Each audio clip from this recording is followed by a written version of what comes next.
আমি শুধু সালমান শাহ না, বাংলাদেশের যত নায়ক আছে কিংবা যত ভিলেন আছে আমি সবাই অ্যারেস্ট করছি। আমার মনে হয় বাদ গেছে, আমার মনে পড়ে না, কম হোক বেশি হোক সবাই আমি অ্যারেস্ট করছি। কারণ পুলিশটা নিয়ন্ত্রণ করি আমি, আমার হাতে পুলিশের সব ক্ষমতা, পোশাক দেওয়া কিংবা পুলিশের কোন ছবিতে পুলিশ লাগবে, কয়জন লাগবে, ডাইরেক্টর সাহেব যদি বলে সেই কজন আমি বাছাই করে দিই। তো তার সাথে শুটিং করতে গেলে সে যেটা আনন্দ পাইতাম কিংবা তার সাথে শুটিং করতে গেলে যে আমাকে একটা সে আমার সাথে কথা বলতো কিংবা সবার সাথে সে পোলাপানের মতন মিশতো কিংবা কাউরে সে যে একটা বাংলাদেশের এত নাম করে একটা হিরো ছিল সে নিজের এটা মনে করতো না।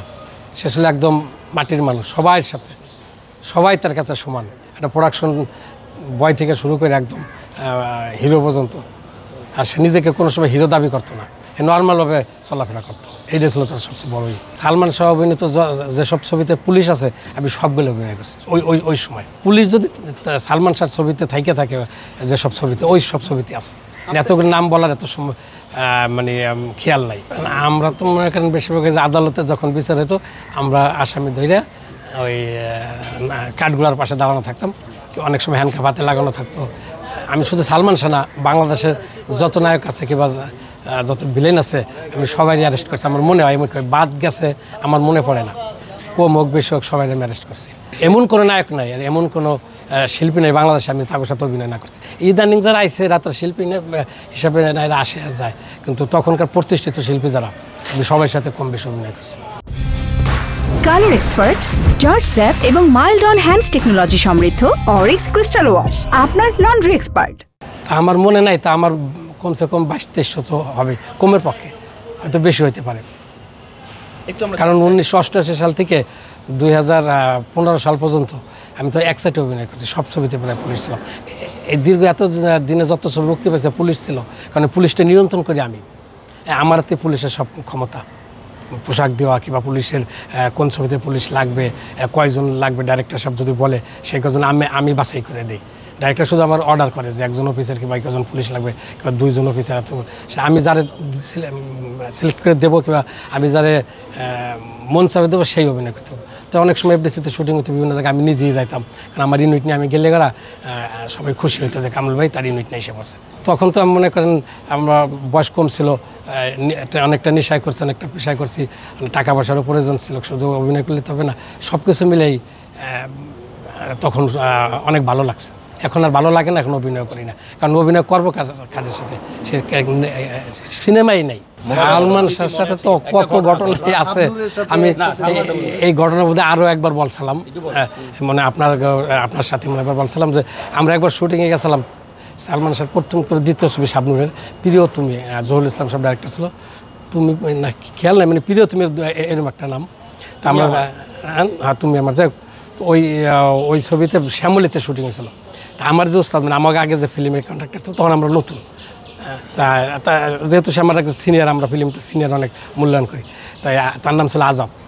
এই আজাদ ভাই একটা গান বাদ্য বাজতো, তাই সালমান আজাদ ভাই আপনি করে কথা, কারণ সালমান শাহ তো অনেক সিনিয়র ফিল্মে, বয়সও সিনিয়র ফিল্মেও সিনিয়র। তখন আজাদ ভাই একটা গান, আজাদ ভাই সুন্দর সুন্দর গান গাইতো, হাতে করতো, এমনি দিয়া মাটির কিছু দিয়া কিংবা কলসি যেটা সামনে পাইতো।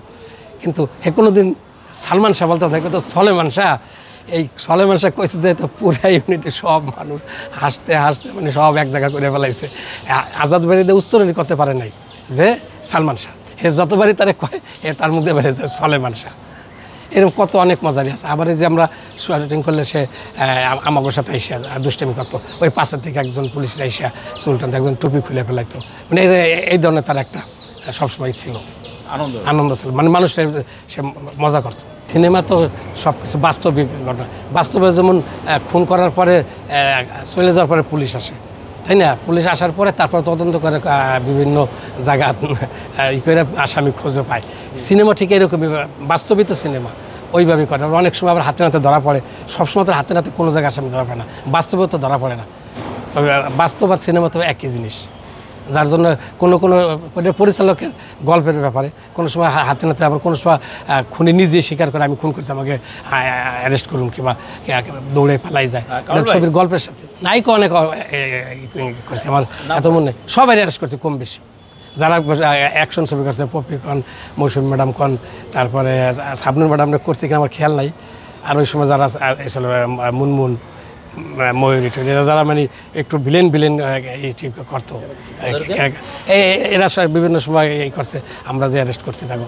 নায়িকা নেই তো, শাবনুর যদি খুন করে তারা তো আমাকে অ্যারেস্ট করার ইয়েছে, তো সেখানে সে তো নায়িকা না, সে জায়গায় সে খুনি, অন্যায় করে সেই জায়গায় পুলিশ তো যাবি, সে অন্যায় যেই করুক, শাবনুর করুক আর একজন ফাইটার করুক, পুলিশের কাজ হলো যে অন্যায় করবে তার অ্যারেস্ট করা। নায়ক তো সবাই, কার নাম বলবেন আপনি? বলেন না। সবাই বলে অল বাংলাদেশে যত শিল্পী আছে আপনি পুরনো ছবি দেখেন, সবাই সাথে জসিম ভাই তো শুরু করে, রাজ্জাক সাহেব তো শুরু করে, আলমগীর সাহেব তো শুরু করে, কেন দিলিয়া আর মান্ডা ভাই তো কোনো প্রশ্নই আসে না, তারপরে কাঞ্চন ভাই, সবাই, রুবেল ভাই, এরা অনেক সময় হিরো মানুষ খুন করছে, তার যাই আমরা অ্যারেস্ট করছি। মান্না তো বেশি করছি, সব জায়গায় তো মান্নায় তো অ্যাকশন ছবি করছে না, অ্যাকশন ছবি করলে তো তারে মিথ্যা খুনের আসামি দিয়ে বিভিন্ন সময় বিভিন্ন কারণে তারা অ্যারেস্ট করা হয়েছে। তারপরে সে ছবিতে লাস্টে প্রমাণ হয়েছে যে সে খুনি না, কিন্তু তার আগে তো আমরা তারা অ্যারেস্ট করছি। অনেক সময় গেম খেলায় তো তারা মানে ফাঁসাই দিচ্ছে, ওই সময় পুলিশও গেম খেলে এসে তারা অ্যারেস্ট করে নিয়ে গেছে, পরে সে আবার তার গল্পের প্রয়োজন যেভাবে ডাইরেক্টর করছে, লাস্টে প্রমাণিত হচ্ছে যে সে নির্দোষ, কিন্তু তার আগে তো সে দোষী ছিল।